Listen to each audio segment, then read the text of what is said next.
Shalom dan selamat pagi buat anak didikku yang terkasih. Apa kabar anak-anak yang terkasih? Tentunya kalian dalam keadaan sehat. Semoga selalu dilindungi oleh Tuhan yang Maha Kuasa, supaya kita dapat ke depannya mengikuti pembelajaran dengan baik.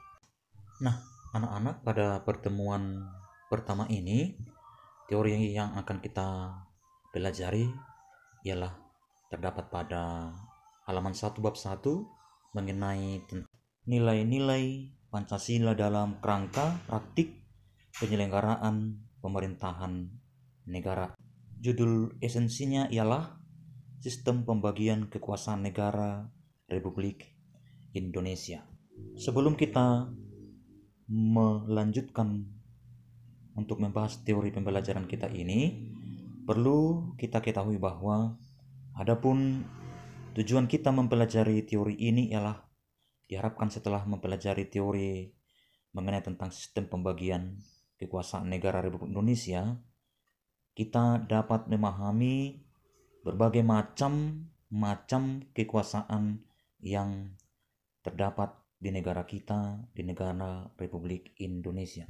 Nah, ada didikku yang terkasih, mungkin kamu pernah mendengarkan istilah trias politika.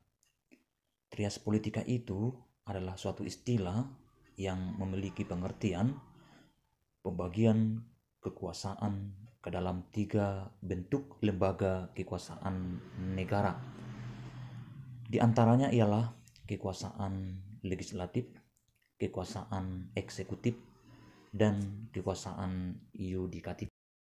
Kekuasaan eksekutif adalah kekuasaan yang diduduki oleh presiden dan wakil presiden, yang mana tugas pokok daripada lembaga eksekutif ini adalah untuk melaksanakan undang-undang, termasuk untuk mengadili setiap pelanggaran terhadap undang-undang.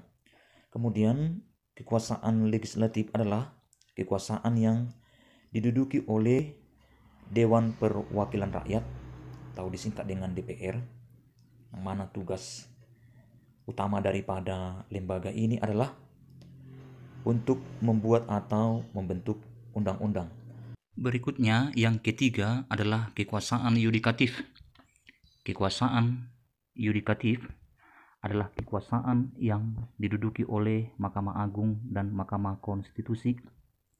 Kekuasaan ini bertugas untuk memantau jalannya undang-undang serta melakukan peradilan terhadap setiap orang-orang yang melakukan pelanggaran terhadap undang-undang.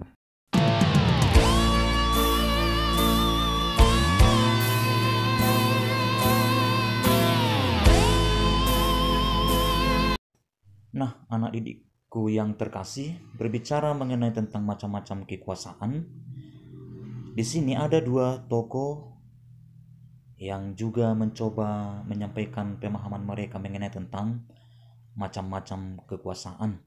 Di antaranya, yang pertama adalah John Locke dan yang kedua adalah Montesquieu. Menurut John Locke bahwa macam-macam kekuasaan dibagi ke dalam 3 bagian. Di antaranya, yang pertama kekuasaan legislatif, yang kedua kekuasaan eksekutif, dan yang ketiga adalah kekuasaan federatif. Menurut John Locke, kekuasaan legislatif adalah kekuasaan untuk membuat atau membentuk undang-undang. Kekuasaan eksekutif adalah kekuasaan untuk melaksanakan undang-undang, termasuk kekuasaan untuk mengadili setiap pelanggaran terhadap undang-undang. Sedangkan kekuasaan federatif adalah kekuasaan untuk melaksanakan hubungan luar negeri. Tugas lain kekuasaan federatif ialah membangun liga perang, melakukan koalisi, mengangkat duta besar, menyatakan dan menghentikan perang, dan berbagai tugas lainnya yang menyangkut luar negeri. Berikutnya, menurut Montesquieu, macam-macam kekuasaan juga dibagi ke dalam 3 bagian. Yang pertama adalah kekuasaan legislatif, yang kedua kekuasaan eksekutif, dan yang ketiga kekuasaan yudikatif. Nah, menurut Montesquieu, kekuasaan legislatif adalah kekuasaan untuk membuat atau membentuk undang-undang.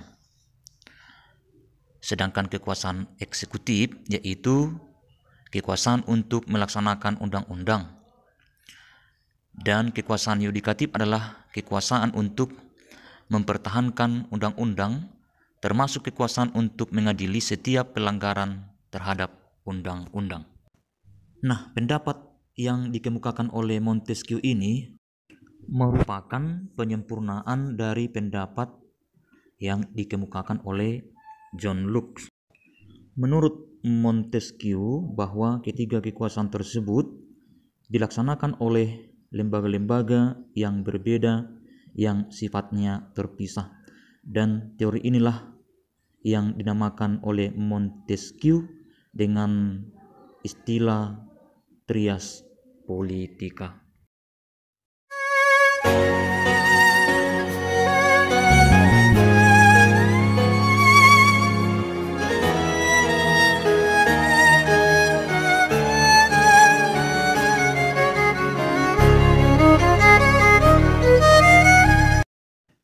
Nah, anak-anak yang terkasih, demikianlah penjelasan materi pelajaran kita pada pertemuan yang pertama ini. Kalau ada yang kurang dimengerti atau kurang dipahami, boleh ditanyakan secara langsung lewat WA, lewat Messenger, dan boleh juga dihubungi Bapak secara langsung lewat telepon. Selanjutnya, tugasmu di rumah adalah membuat ringkasan tentang teori yang sudah kita pelajari lewat daring ini dan mengerjakan tugas mandiri satu-satu yang terdapat pada buku paket kita, yaitu pada halaman 4.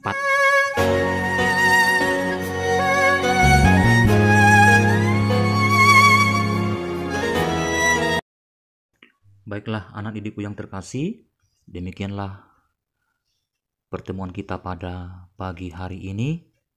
Semoga apa yang kita pelajari dapat bermanfaat bagimu dalam meraih cita-citamu di masa yang akan datang.